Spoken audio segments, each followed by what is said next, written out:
నరేంద్ర మోదీ 10 ఏళ్ల పాలనలో దేశంలో ఉగ్రవాదం, బాంబు పేలుళ్లు, మత కలహాలు, ఐఎస్ఐ కార్యకలాపాలు, కిడ్నాప్లు లేవన్నారు కేంద్ర మంత్రి కిషన్ రెడ్డి.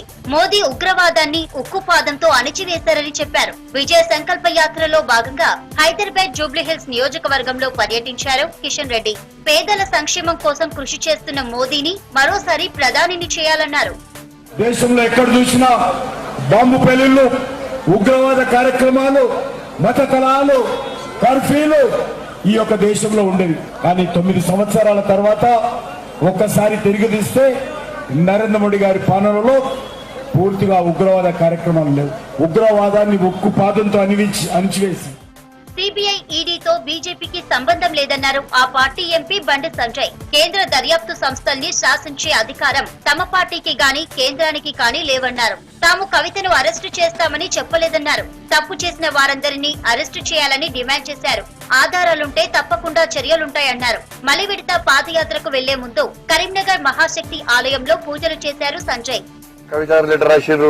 సిబిఐ, ఈడీ కూడా. సిబిఐకి, ఈడీకి భారతీయ జనతా పార్టీ మాకు సంబంధం లేదు. వాటిని శాసించేటువంటి అధికారం భారతీయ జనతా పార్టీ లేదు, కేంద్ర ప్రభుత్వానికి లేదు. అవి విచారణ సంస్థలు, వాళ్లకున్న ఆధారంగా వాళ్ళు విచారిస్తారు.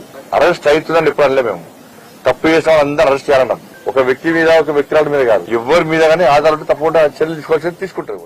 ఎంపీ ఎన్నికల్లో హిందూ సమాజం ఒక్కటి కావాలన్నారు బీజేపీ ఎంపీలు. ప్రధాని మోదీ పనితనంతో అన్ని దేశాలు భారత్ వైపు చూస్తున్నాయని జగిత్యాల జిల్లా కోరుట్ల విజయ సంకల్ప యాత్రలో చెప్పారు. చక్కెర ఫ్యాక్టరీ తెరిపించేందుకు ఇప్పటికే 3 కమిటీలు వేసిన కాంగ్రెస్ మరో కమిటీతో ఏం చేస్తుందని ప్రశ్నించారు. రుణం మొత్తం 6,300 కోట్ల రుణాలు సెల్ఫ్ హెల్ప్ గ్రూప్స్ కి నిజామాబాద్ పార్లమెంట్ కి నరేంద్ర మోడీ గారు ప్రభుత్వం ఇస్తా ఉన్నాడు. 5% రుణమాఫీ చేస్తా ఉన్నాడు, ఇంట్రెస్ట్ మాఫీ చేస్తా ఉన్నాడు. రాష్ట్ర ప్రభుత్వం ఇంట్రెస్ట్ మీద సబ్సిడీ ఇస్తలేదు. స్వనిధి లోన్లు 41,000 స్వనిధి లోన్లు ఉన్నాయి నిజామాబాద్ పార్లమెంట్ లా. 60 ఏండ్లు కాంగ్రెస్ ఆగం చేసిందని, ఉద్యమ పార్టీకి అధికారం ఇస్తే కేసీఆర్ ఉన్నదంతా ఊడ్చేశారన్నారు బీజేఎల్పీ నేత ఏలేటి మహేశ్వర్ రెడ్డి.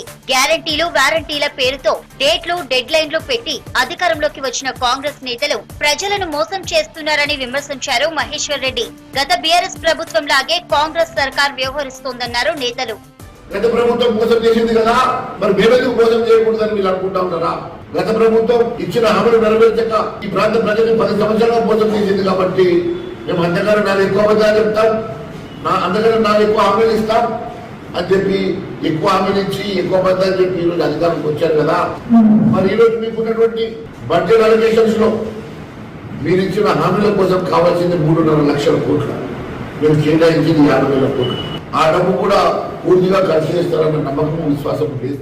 విజయ సంకల్ప యాత్ర పేరుతో జనంలోకి వెళ్తున్నారు బీజేపీ నేతలు. మోదీని 3వ సారి ప్రధానిని చేయాలని కోరుతున్నారు.